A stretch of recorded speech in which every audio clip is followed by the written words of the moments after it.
Muito boa tarde. Hoje, quarta-feira, dia 18 de julho, está começando mais uma Estação Entrevista comigo, Carlos Roberto. Hoje recebendo aqui em nossos estúdios da TV Estação 26, Márcia Alencar, pré-candidata a deputada distrital. Muito boa tarde, Márcia. Boa tarde, Carlos Roberto. Boa tarde, telespectador, ouvinte. É uma grande alegria estar aqui nesse momento para poder compartilhar um pouco da nossa experiência na área de segurança pública. Márcia, seja muito bem-vinda à nossa TV Estação 26, satisfação tê-la aqui conosco. Eu vou começar fazendo a pergunta para você, para que você possa falar com a população do Distrito Federal quem é Márcia Alencar e contar um pouco da sua história, sua grade curricular. Ok. Eu cheguei aqui em Brasília para trabalhar no ano 2000 e foi um trabalho muito intenso que nós fizemos no Ministério da Justiça, que levou eu ter que trazer a família de forma definitiva em 2006 para Brasília. E nós fizemos um trabalho já fazendo parte da Secretaria Nacional de Justiça e depois junto ao ministro da Justiça na questão de criar a Conferência Nacional de Segurança Pública com Cidadania. Também tivemos uma passagem importante no Ministério da Justiça, junto ao sistema penitenciário, mais especificamente trabalhando a questão do sistema alternativo à prisão. E com isso, nós fomos sendo notabilizados. Teve a hora em que nós participamos de um concurso internacional pela ONU e fomos, depois de ter representado o Brasil em vários países, selecionados para implantar um modelo de reforma penal e penitenciária em Moçambique, onde nós passamos 2 anos desenvolvendo um trabalho que ali era exatamente para a gente remodelar o sistema de justiça, o sistema de segurança de Moçambique, e tive a oportunidade lá de poder ajudar na reformulação do Código Penal e Processual Penal. Naquela oportunidade, lá em Moçambique, convivi muito diretamente com Graça Machel, viúva de Mandela, que estava desenvolvendo um trabalho numa fundação voltada à criança e à mulher, com foco tanto na questão da vulnerabilidade na área da saúde e na área das violências domésticas.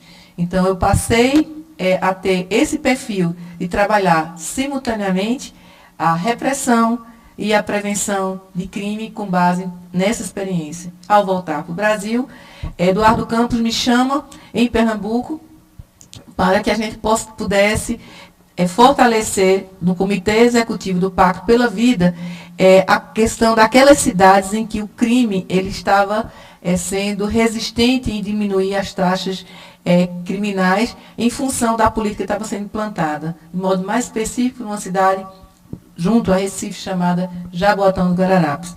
E com a experiência que a gente já tinha conhecido de Medellín e Bogotá, na Colômbia, nós passamos a aplicar o modelo e conseguimos, naquele ano de 2013, participando dessa metodologia, fazer a redução dos crimes na cidade de Jaboatão.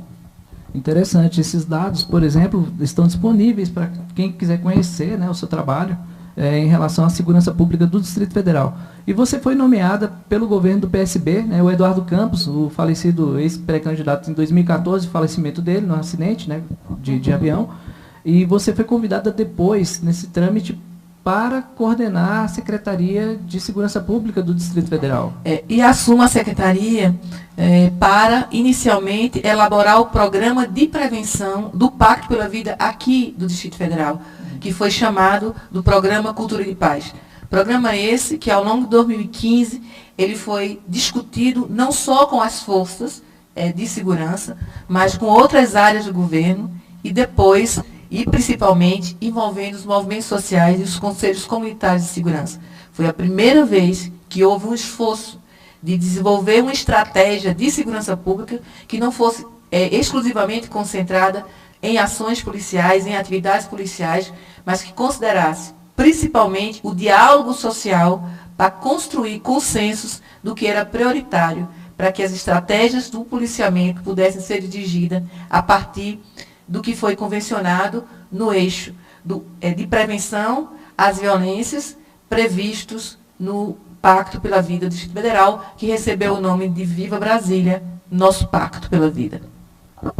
Esse programa, por exemplo, você tem os números específicos de o que foi feito durante esse processo, Márcia? Com certeza. Nós tivemos, no Pacto pela Vida, também o eixo referido à questão da redução dos crimes contra a vida, que era o eixo 1 do Pacto pela Vida. Nós terminamos o ano de 2017 com uma redução de taxa por 100 mil habitantes há 29 anos atrás. É como se eu estivesse dizendo que hoje, no Distrito Federal, se mata muito menos do que se matava há 29 anos atrás. E isso é um dado extremamente significativo, junto com o Programa Cultura de Paz. O ano passado, Brasília foi reconhecida dentre todas as capitais ibero-americanas, ou seja, todas as capitais da América Latina, mais Portugal e Espanha, como a capital da paz para o biênio 2016-2017, porque ela já demonstrava essa queda da redução de homicídio e ela já mostrava os esforços que estavam sendo feitos para que a gente pudesse agregar o elemento de cidadania e de políticas sociais e de políticas estruturais, além das ações policiais que tradicionalmente já acontecem na área de segurança pública. Então, essa inovação, esse diferencial, garantiu esses resultados até o momento. Vou fazer uma pergunta agora, tanto quanto talvez possa julgar polêmica, né? A senhora é a favor da desmilitarização da Polícia Militar? Veja, nós precisamos entender que nós temos no Brasil um modelo que não é mais um modelo que acontece na grande maioria dos países do mundo. Só o Brasil e mais 2 outros países da África é que tem uma divisão, por exemplo, entre polícia militar e polícia civil. Então, no Brasil tem 2 debates muito fortes hoje, por exemplo, o debate da desmilitarização e o debate da unificação das polícias. O que nós podemos colocar é que nós precisamos fazer um redesenho em relação ao que é as atividades que as polícias fazem, a forma como está a estrutura de organização das polícias, porque nós tivemos uma polícia militar que foi originária, né, da relação direta com o Exército. Hoje, nas polícias militares, a exemplo de Brasília, nós temos a Academia de Polícia, nós temos hoje no comando da Polícia Militar, né, o número 1, Coronel Nunes, que é um grande representante da turma 1, da turma 0, né, que foi a primeira turma da Academia Militar, ou seja, que não fazia mais, não fez mais formação junto ao Exército. Isso fez com que, com certeza, nós tivéssemos tido um grande salto do ponto de vista de adequação das atuações e das competências específicas do que são uma polícia, no caso especificamente da capital república. Brasília precisa alcançar um outro nível, e parece que isso vem se aproximando, que é de que tenhamos a polícia comunitária como uma referência importante. Como Brasília é uma cidade-estado, Brasília não é simplesmente uma cidade, ela tem funções, né, que são de Estado. Isso faz com que tanto ela, quanto o México e quanto a Argentina, precise ter, além de uma polícia ostensiva, que faça controle de soberania, articulada com o sistema de defesa nacional, como muito bem faz a nossa Polícia Militar.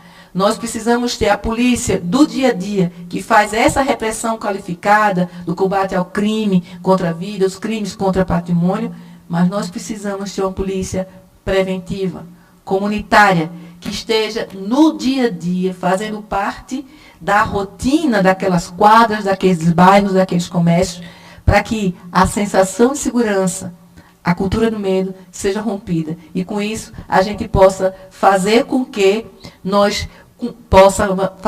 Brasília tenha a figura equivalente aos guardas municipais que acontece nos outros municípios do Brasil. E essa lacuna é que faz com que o debate da administração passe a ser tão presente aqui em Brasília, quando, na verdade, nós precisamos ampliar essas competências e talvez ter um serviço específico voltado para essas, e seria o equivalente às guardas municipais do Distrito Federal, que não se confunde, diga-se logo de passagem, com a questão das vigilâncias patrimoniais como estão colocadas aqui em Brasília hoje. Agora, por exemplo, em relação a essa sensação de segurança, ao longo de 2 semanas foi noticiado o assassinato de um pai de família na Vicente Pires e um senhor de 75 anos no Recanto das Emas, né? Ambos, um foi vítima de arma branca, esfaqueado, e o senhor, agora no Recanto, foi vítima de arma de fogo.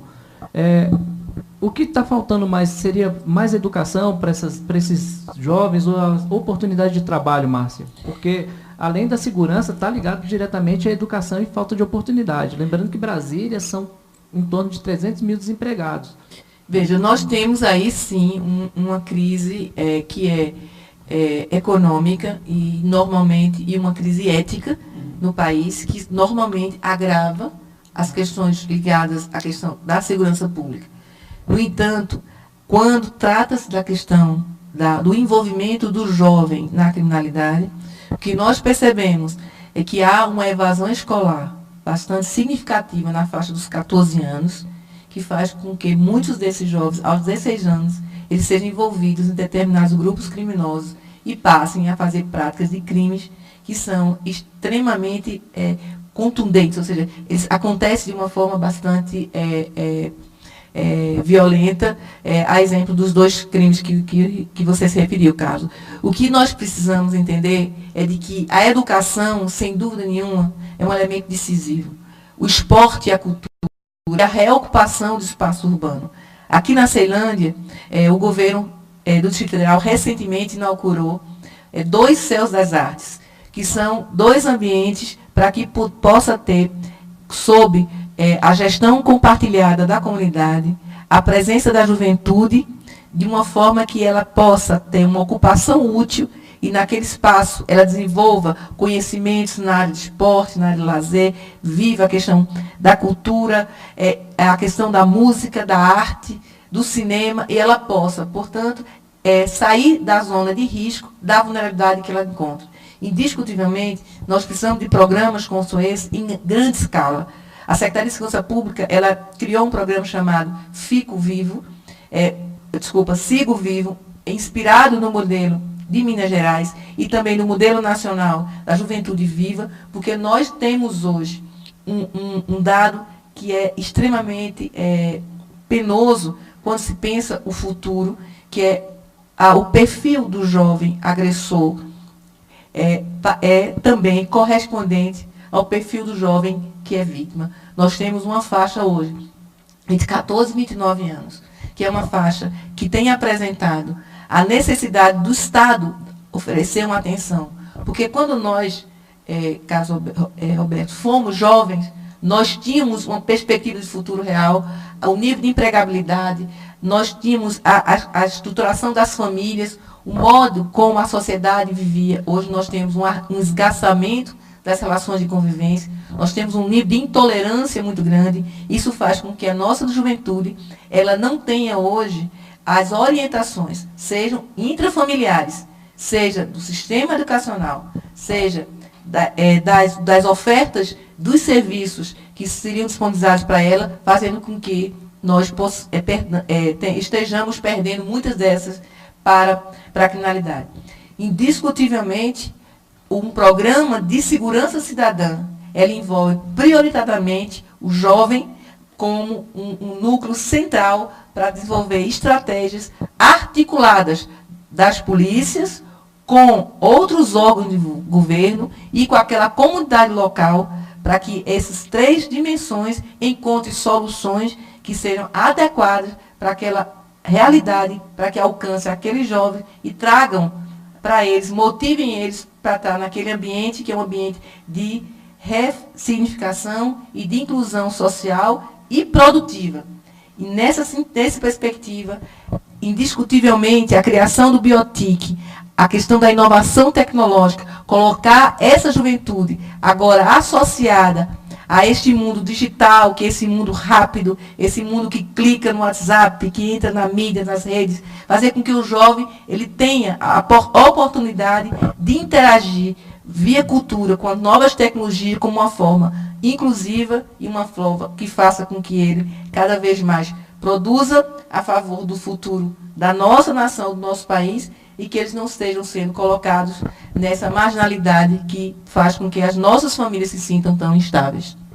A senhora é pré-candidata a deputada distrital. Isso. E vai lutar junto à Câmara, juntamente com seus pares, no caso, praticamente, para rever esses conceitos em relação à educação, tentar buscar minimizar o problema da violência no DF? Indiscutivelmente. A segurança cidadã, quem conhece o nosso trabalho sabe que é o braço principal, o eixo principal que eu defendo. E para defender a segurança cidadã, eu estou dizendo que eu defendo, portanto, uma segurança que tenha compromisso com o direito à cidade. E para isso, ter direito à cidade, eu estou falando de acessibilidade, eu estou falando de mobilidade, eu estou falando de uma interação social, de convivência, também intergeracional, em que esses jovens interajam com as crianças, interajam com os adultos e os idosos, para que a gente possa, com isso, dizer que a gente está construindo uma cultura de paz que rompa com a cultura do medo. Associado a essa questão da segurança cidadã com direito à cidade, nós temos que pensar uma Câmara Legislativa mais barata, para que a gente possa, pares que tenham um histórico de honestidade, fazer defesas para que nós possamos garantir mais recursos para oferecer essa qualidade de vida para a comunidade, através das emendas que serão possíveis de ser priorizadas com foco na questão da redução da vulnerabilidade juvenil, na perspectiva das violências e da criminalidade. Uma outra questão que é extremamente importante do ponto de vista do nosso compromisso, da nossa plataforma, que tem sido construída de forma colaborativa, de forma cooperativa, ouvindo vários movimentos sociais, é não esquecer de que a segurança cidadã, para garantir o direito à cidade, ela tem que fazer, com certeza, um corte muito severo em relação a questão de garantir um diálogo social permanente. Esse diálogo social é dizer que nós defendemos uma segurança que ela seja plural, transversal, que seja humanizada. Portanto, nós representamos a bancada antibala. Então, por exemplo, a educação é o melhor caminho para enfrentamento à violência urbana? Indiscutivelmente. A educação é um eixo sempre de prevenção, de primeira ordem, para que você rompa com a cultura de medo, com a cultura de violência, você tem que constituir novos valores. E por isso você tem que passar por um processo educacional, para você romper com essa cultura e constituir uma cultura de paz, uma cultura de respeito à diversidade. E sem dúvida nenhuma, não é com o agravamento de penas, não é com mais armas, não é com mais com um discurso belicoso que você vai construir uma sociedade mais justa e mais igualitária. Você tem que não intensificar a cultura do terror e do medo. Você tem que romper com essa cultura, fazendo com que o diálogo social seja um diálogo pacificador, transformador de uma realidade e que faça com que os nossos jovens não tenham medo de nossas polícias, porque eles são para proteger a nossa juventude. Esses jovens, para que eles possam constituir com eles uma segurança comunitária e eles se sintam, portanto, tranquilos em transitar nas ruas, porque eles não vão ter não estarem sendo perseguidos, porque, rigorosamente, as nossas polícias são protetoras da sociedade. E esse estigma que foi criado, sobretudo em relação à juventude negra, de periferia, é um estigma que tem que ser rompido. Ele tem que ser rompido fazendo com que nós possamos entender que não é esse discurso da bancada da bala que vai resolver o futuro do nosso país. Nós não precisamos endurecer, nós precisamos dialogar, pacificar, mediar conflitos para constituir soluções restaurativas naqueles ambientes que estejam com desordens, que estejam com incivilidade e trazer nossos jovens como um aliado desse processo e não como algoz e como aquele que está destruindo a história do nosso país. Nós, adultos, que temos essa geração e essa responsabilidade, e hoje com essa maturidade, é que temos que deixar esse legado para o futuro, que foi o que nós recebemos para estarmos aqui nessas posições nesse momento. O legado que foi deixado, pelo menos, eu tenho 42 anos, isso aqui não é problema nenhum falar sobre isso. Mas a questão, o legado que foi deixado é o respeito ao próximo, aos pais, ir para a escola estudar. Hoje em dia, praticamente, parte da juventude também não está colaborando. A polícia, muitas das vezes, ela faz a repressão, no caso, mas quando ela é recebida também, da mesma forma que tem jovem que está morrendo, tem policiais morrendo também. Indiscutivelmente. E outra questão também, essa situação da divisão de classes, Márcia, em relação, me preocupa bastante, porque o artigo 5º da Constituição diz que nós somos iguais perante a lei. Eu não consigo entender, compreender por que tem a pessoa classe negra, classe branca, parda. Nós somos uma sociedade desigual. Embora seja verdade que diante da lei, né, do artigo 5º, que é um artigo exemplar, nossa Constituição é uma Constituição cidadã, sim, mas nosso artigo 5º está longe de ser implementado da forma como está previsto nos seus conceitos. Nós temos uma sociedade desigual, nós temos uma sociedade que é patriarcal, então nós temos uma sociedade que, portanto, violenta a mulher, nós temos uma sociedade que discrimina o negro, nós temos uma sociedade que criminaliza determinados tipos sociais, que não necessariamente são pessoas que representem risco real à sociedade, por uma questão de preconceito, de intolerância. Nós não nos reconhecemos um país que tem a sua maioria da população declarada negra. Nós somos pessoas que temos preconceitos contra os negros. Portanto, são esses elementos que constituem um ambiente, que é um ambiente que gera desordens, que gera incivilidades em vários ambientes, principalmente das periferias, que é lá onde nós temos um elemento que se associa a esses aspectos culturais que eu falava, que é a questão de serem pessoas que não têm a garantia do bem-estar social, que não têm os direitos sociais garantidos, pessoas que não tiveram os direitos civis garantidos e que, portanto, são cidadãos que não são tratados com a mesma dignidade e respeito em relação a todos os serviços que o Estado oferece, tanto para a saúde, quanto a educação e para todos os outros que são de obrigação do Estado. Então, quando nós vivemos essa crise recente política, quando o secretário de Segurança Pública, em 2016, eu vivi o pior ano da história da segurança pública. Foram 151 manifestações na Esplanada.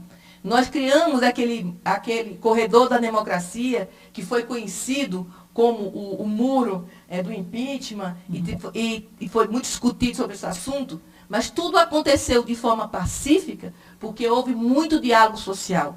Eram posições antagônicas, eram grupos que queriam exatamente, tinham objetivos exatamente extremos. Sim. Enquanto um queria impeachment, o outro não queria o impeachment. E nós garantimos, e portanto, ali essa metodologia que nós estamos aqui defendendo, do diálogo social, ela prevaleceu.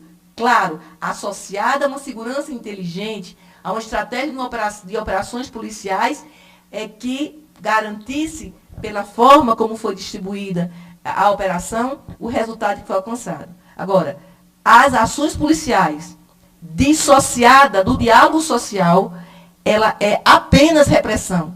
As ações policiais, sem dialogar com os segmentos que estão vulneráveis naquele território, através dos conselhos comunitários de segurança, por exemplo, que nós reestruturamos, os 37 conselhos, é fazer uma segurança só repressiva e tradicional.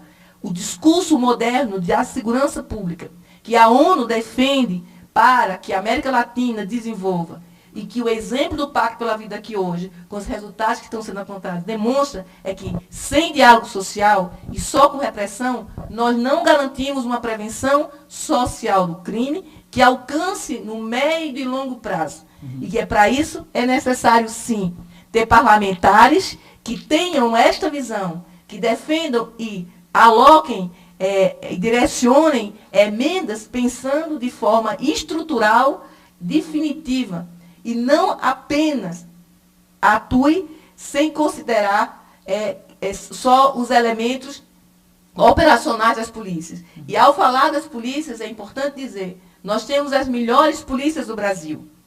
E nossas polícias precisam ser valorizadas no sentido da sua saúde. É um trabalho extremamente insalubre. E para isso eles precisam de todos os suportes que são necessários para que não haja o adoecimento. Por conta de que no enfrentamento, a polícia dioturnamente oferece a sua vida em prol do cidadão. E indiscutivelmente, nós precisamos aproximar as nossas polícias da juventude, para que aqueles jovens que saíram do roteiro, do respeito, aqueles jovens que se afastaram da cidadania, ou aqueles jovens que não tiveram acesso e conhecimento sobre isso, eles sejam neutralizados e não eles sejam pessoas que ponham em risco a outra juventude, que é saudável, e estas polícias que estão a serviço da nossa população. Muito bem. Vamos à participação ao vivo dos nossos telespectadores. A Kátia, né, ela tem um programa aqui também, ela faz a seguinte pergunta a você, Márcia. Por que os temas dos direitos humanos provocam respostas tão reativas, em parte expressiva, da população e nas forças de segurança? Veja, eu penso, Kátia, que há aí uma falsa dicotomia. Tratar os direitos humanos e segurança não são polos opostos. É porque tem aquela pecha, aquela velha frase, né? Que os direitos humanos defendem bandido.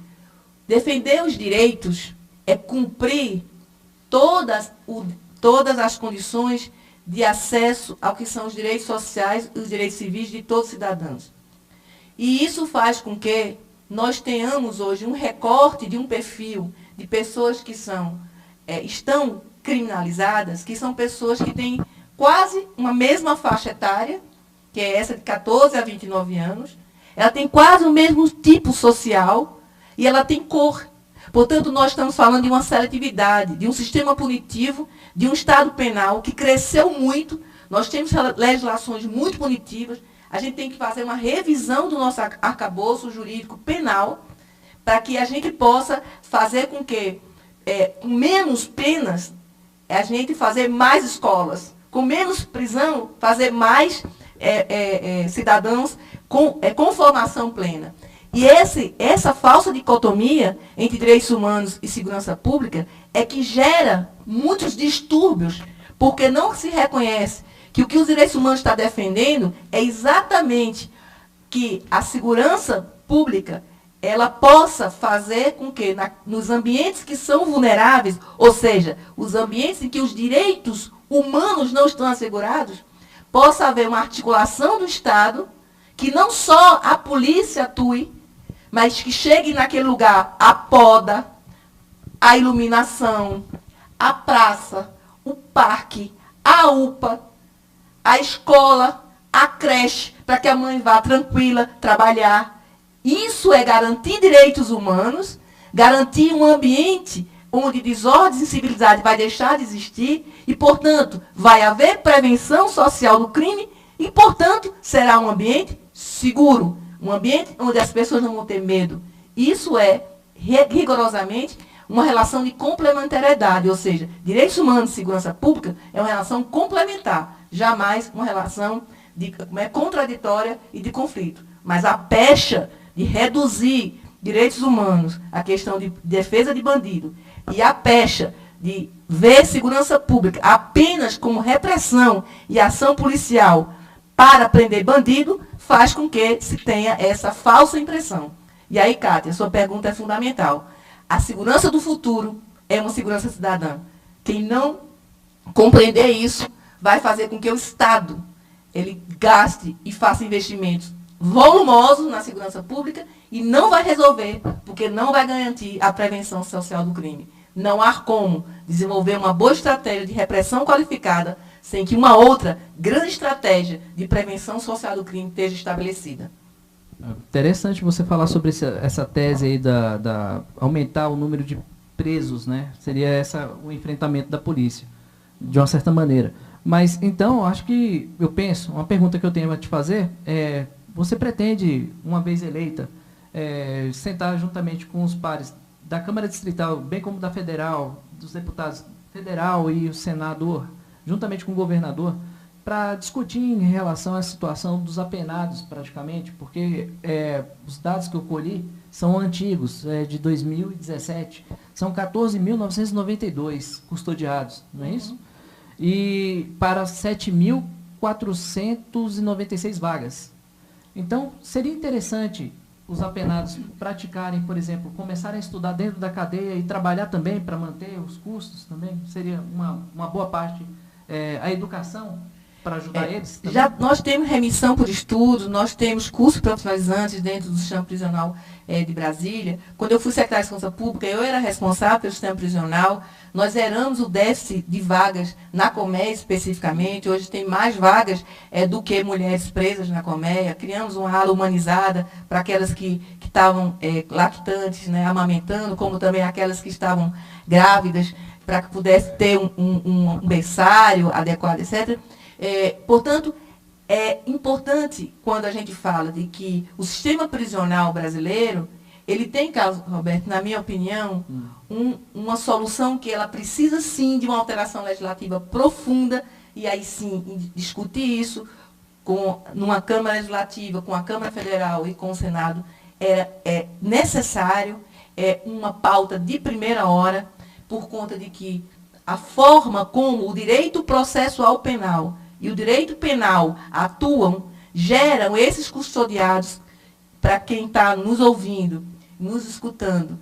O custodiado é aquele que foi preventivamente preso, mas não foi julgado ainda, portanto, ele pode, inclusive, em grande parte, ser considerado inocente, ser absolvido na defesa, na hora do julgamento dele, e isso faz com que ele esteja preso processualmente, mas ele ainda não é condenado. Isso quer dizer que o Estado dá a ele o mesmo tratamento de um condenado, depois de julgado. E isso faz com que a gente tenha hoje um sistema prisional com uma grande superlotação. Esse é um dos maiores temas do mundo hoje. Não é um tema só nacional, mas o Brasil já é uma das maiores populações carcerárias do mundo. Brasília tem hoje uma boa referência do sistema prisional, apesar de ter uma superlotação, por conta de que essa superlotação se dá pelo belíssimo trabalho que as polícias fazem, indiscutivelmente, e também pelo trabalho que o sistema de justiça faz, aplicando a lei que existe. Só que essa lei tem se demonstrado ineficaz, porque o mais importante do que prender, do que punir na cadeia, é reintegrar socialmente, ressocializar essas pessoas, porque elas vão, pelo limite do que são as penas impostas a ela, ao limite de 30 anos, voltar ao convívio social. E, portanto, nós temos que, neste espaço em que elas estão fazendo o cumprimento da pena condenada, oferecer serviços de tratamento penal que garanta a ressocialização. Esse debate, para mim, é um debate republicano, extremamente importante, que a sociedade ela precisa compreender que se a gente insistir nessa forma de ser vingativo socialmente, de trabalhar na perspectiva só do agravamento, da punição, na perspectiva de fazer com que a teoria do terror, a teoria do inimigo, ela prevaleça, nós não vamos estar construindo um futuro seguro e com esperança para as nossas famílias. É fundamental compreender que nós hoje temos um estrangulamento no nosso ordenamento jurídico. E essa discussão é uma discussão fundamental de alteração legislativa e que eu me disponho, junto com os colegas da Câmara Distrital, uma vez eleita, e junto com os colegas da Câmara Federal e o Senado Federal, fazer discussões que passem, junto com o Ministério da Justiça, de um alinhamento para que o Departamento Penitenciário Nacional do Ministério da Justiça, através do Fundo Penitenciário, possa direcionar recursos de forma para que a gente tenha, de um lado, uma segurança inteligente, um presídio que seja humanizado, mas, principalmente, que só estejam lá dentro quem rigorosamente esteja condenado e ofereça risco à comunidade. E que os que cometeram erros, e que são erros considerados de menor potencial ofensivo, que eles migrem para o sistema alternativo à prisão, através de prestação de serviço à comunidade, fazendo com que a gente possa ter um outro sistema, que também pune e que também é eficaz, mas que seja um sistema que não necessariamente use a perda da liberdade e a prisão como único recurso. Porque muitas vezes, responsabilizar a pessoa pelo erro dela, fazer ela reparar o dano dela à vítima, fazer com que ela enfrente uma situação de cumprir determinadas obrigações diante da sua própria comunidade, isso é muito mais educativo, restaurativo, isso faz com que ela se reintegre muito melhor no seu ambiente do que simplesmente ser segregada da convivência social. Muito bem, vamos para a participação, a outra pergunta da Kátia Vasconcelos. Como a senhora vê a ação da polícia na abordagem de adolescentes e menores infratores no Distrito Federal? Boa tarde, Kátia. Obrigado pela sua participação. Veja, eu vejo que nós temos exatamente que fazer uma revisão, né, do POP, né, que é o padrão, o procedimento operacional padrão.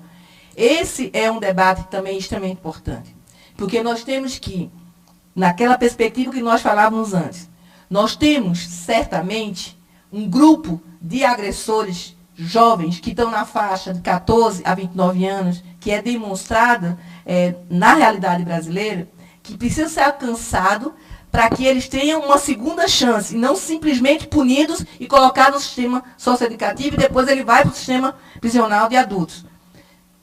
Para isso, nós temos que identificar neste POP uma forma de abordagem que faça com que essa polícia e o programa Sigo Vivo, que nós nos referimos, que está hoje em discussão, junto com a SECRIA, com a Secretaria de Criança e Adolescente, em discussão com a Segurança Pública e com a Polícia Militar, para que a Polícia Militar também possa ter espécie de mentores que possam desenvolver estratégias, porque nós conseguimos identificar determinados jovens que, por exemplo, são apreendidos enquanto infratores diversas vezes e são liberados em função do que a legislação permite.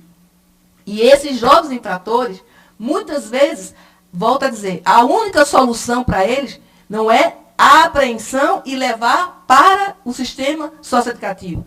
Nós temos que ter medidas socioeducativas que sejam medidas que façam com que ele, na sua comunidade, seja pessoas que passem a viver determinados controles mais específicos. Por isso que eu me referia antes à necessidade do policiamento comunitário. Aquela polícia que esteja mais próxima. A necessidade de uma abordagem que seja uma abordagem, ela é uma abordagem ostensiva, sim, mas uma abordagem de natureza preventiva.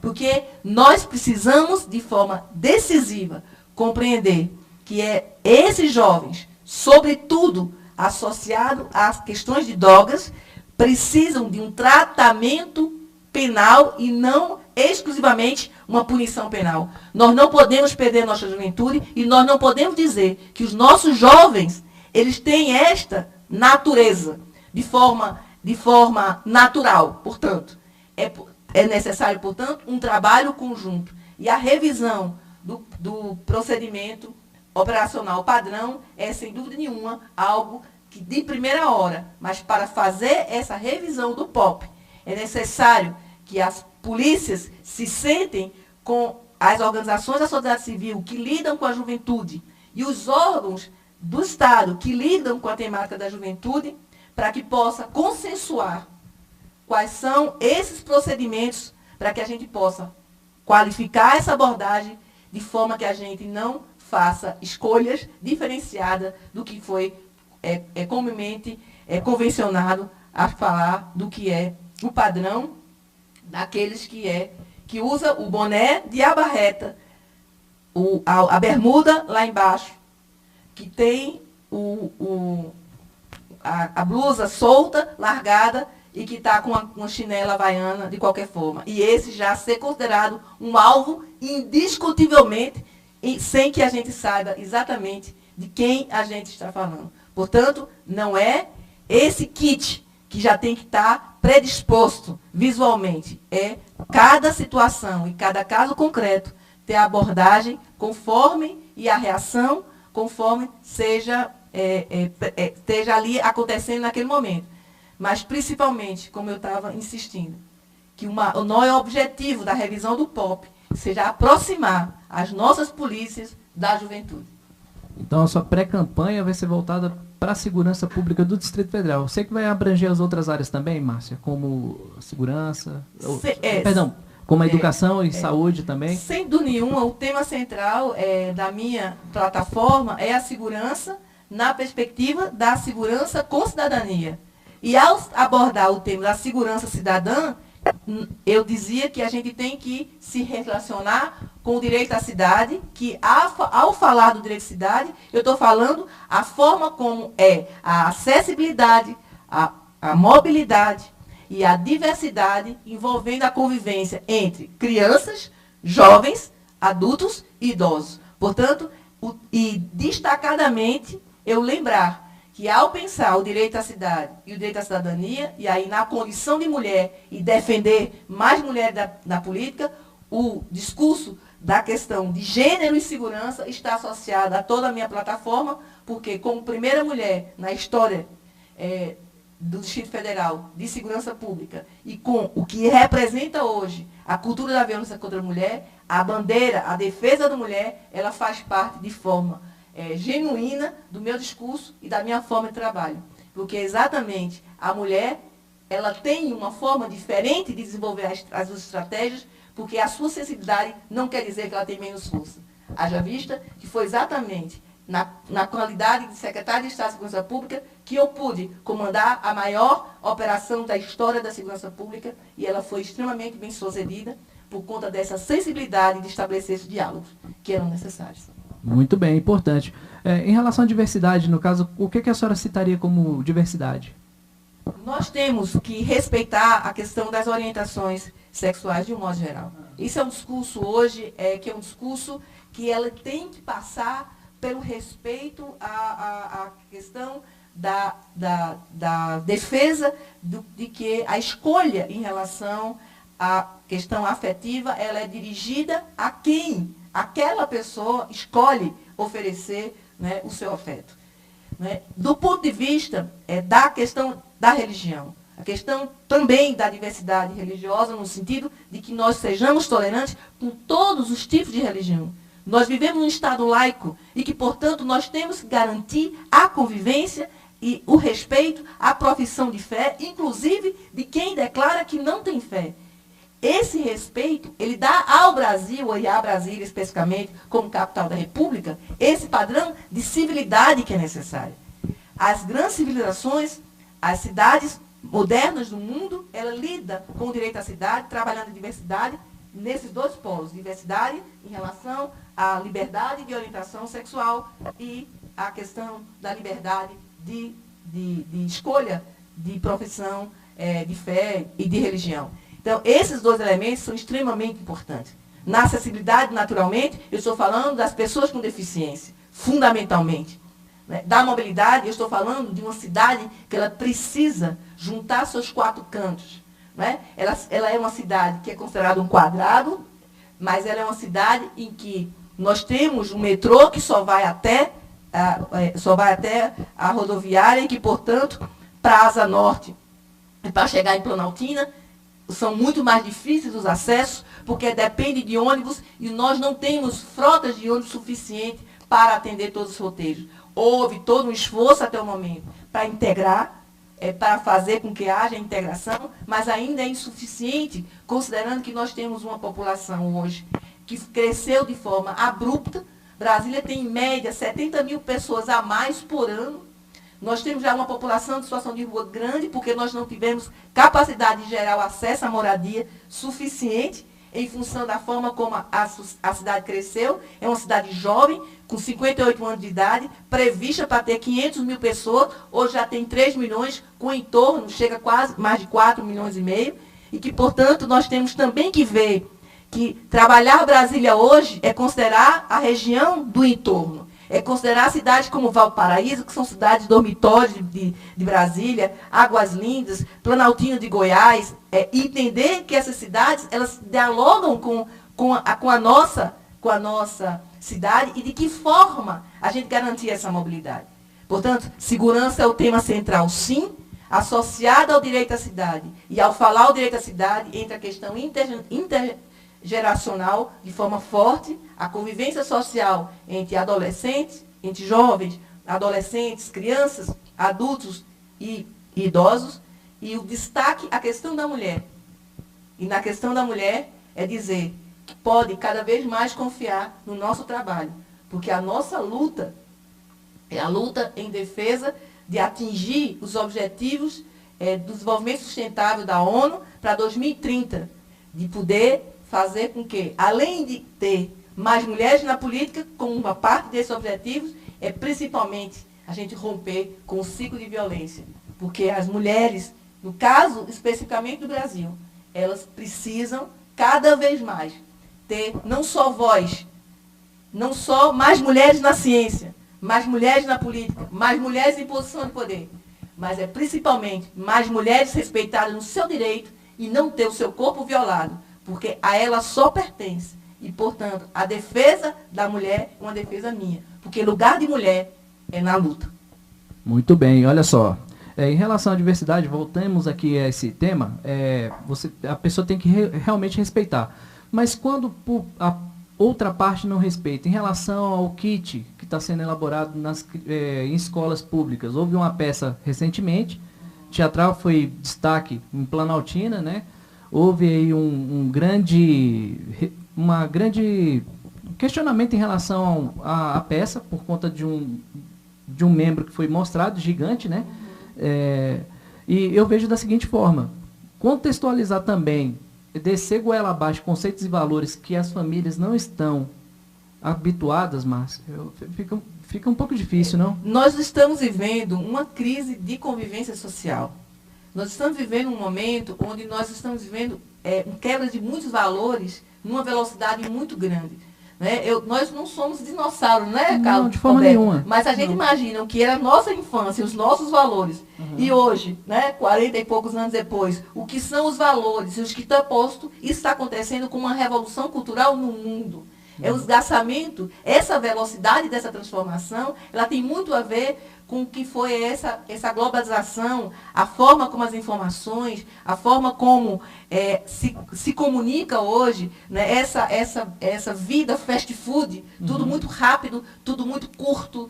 A notícia daqui a 20 minutos, ela já não, como diz a Band, daqui a 20 segundos tudo pode mudar. Exato. Então tudo é muito veloz e nessa velocidade as pessoas se atropelam. Portanto, o tema do respeito é o tema principal. E quando você coloca, mas Márcia, as famílias não estão preparadas para receber tanta novidade, né? Tantos conceitos novos e naturalizar esses conceitos e absorver esses conceitos na velocidade como se quer. Eu diria para você, em parte, eu concordo contigo.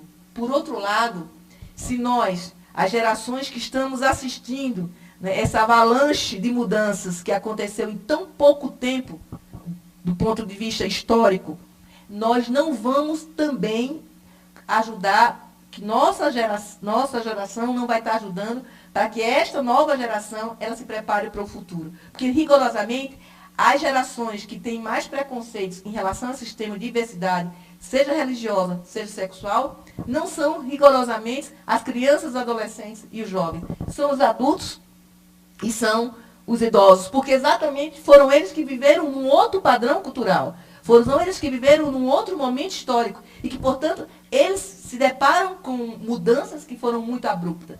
Agora, quando traz o tema da família, aí você mais do que me comove com o seu argumento, porque as famílias precisam ser restauradas nas relações de respeito. E, nesse sentido, ultrapassa essa questão da diversidade. Eu diria que, independentemente das famílias se assustarem, né, ou melhor, dos adultos ou dos idosos se assustarem com essa mudança de valores tão abrupta nos temas que envolvem religião e sexualidade hoje, eu diria que é muito importante que esse jovem que está nos vendo nesse momento, essa senhora dona de casa que está nos assistindo nesse momento, possa ensinar seu filho a ter respeito por si enquanto mãe e que esse filho respeite essa mãe. Nós temos hoje um problema estrutural do respeito nas relações intrafamiliares, independentemente desse tema. Sim. Filho que não respeita a mãe, que não respeita a avó, que não respeita avô, que não entende que o direito do bebê, da criança, são uma geração voraz. Imediatista, e nessa né? voracidade, nesse imediatismo, também quer, de goela abaixo, fazer com que esses conceitos sejam absorvidos. Nessa perspectiva da família, eu diria, qual é o tema ou o valor que pode ser magnânimo, superior, para que a gente falar de um novo momento de reaglutinação das relações sociais de convivência. Respeito. Você não precisa pensar igual a mim. Você não precisa ser igual a mim. Você precisa apenas me respeitar como eu sou. Ponto. Se você desenvolve a condição de respeito, você já dá um salto civilizatório enorme para absorver todas as diferenças que existem entre mim e você. Sim. As nossas diferenças Elas não nos separam. Pelo contrário, ela mostra humanidades diferentes, tipos humanos diferentes. E isso não quer dizer que o seu tipo é superior ao meu, nem o meu tipo é superior ao seu. Apenas somos diferentes. Que bom que o sol nasceu para todos. Exatamente. Que bom que Deus é capaz de dar a todos a condição de, diante dele e diante de quem tem fé e reconhece Deus com este dom supremo, com este amor supremo, para dar a cada um essas possibilidades de se manifestar e de existir.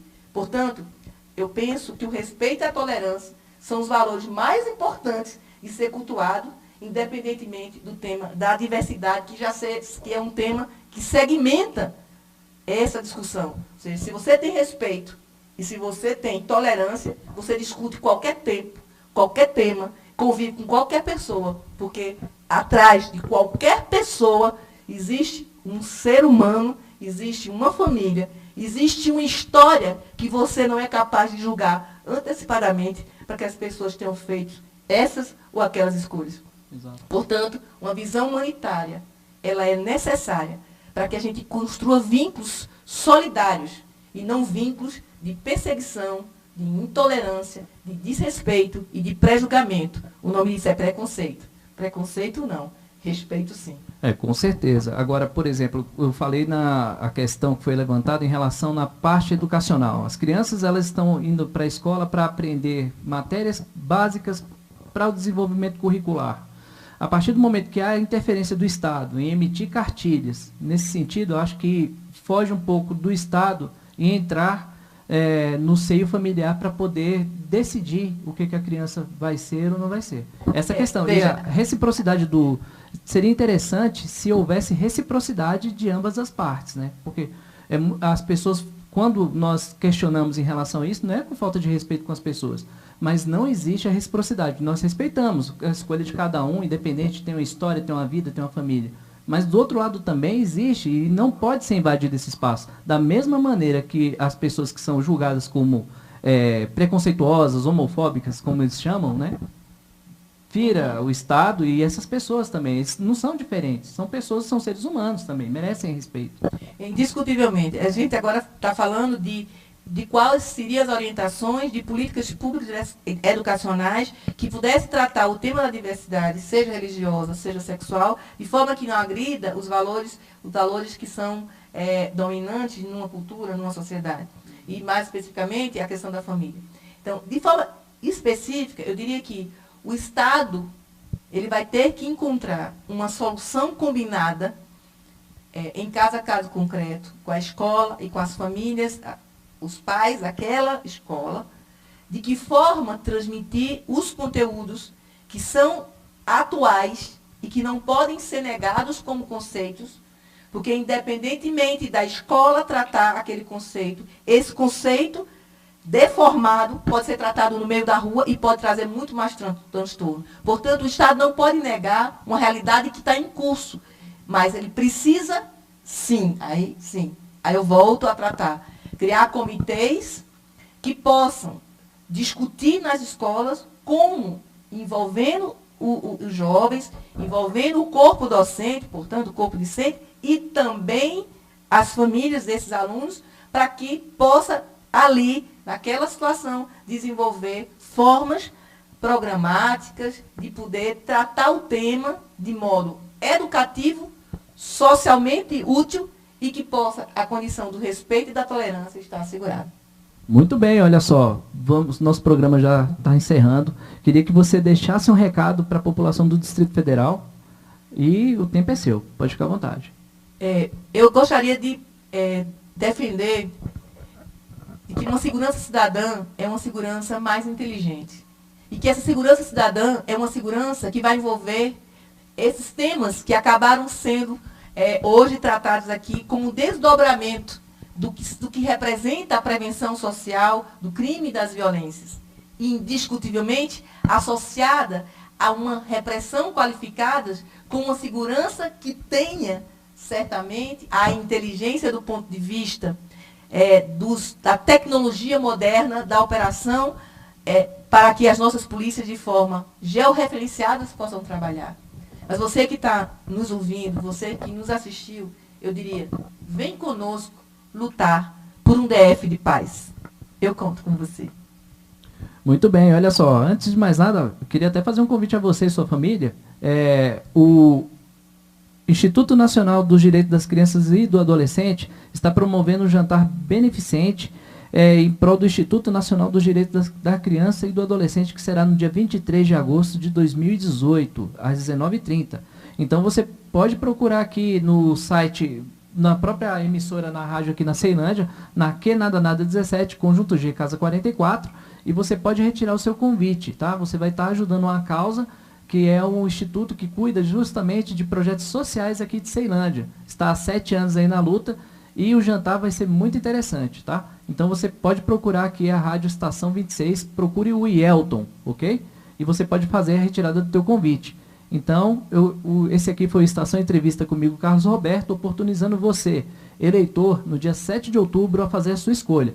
Debate democrático é assim, ambos discutem, falam verdades, para que você possa entender e possa realmente fazer a sua escolha e escolher o melhor para que Brasília volte a ser a capital da esperança.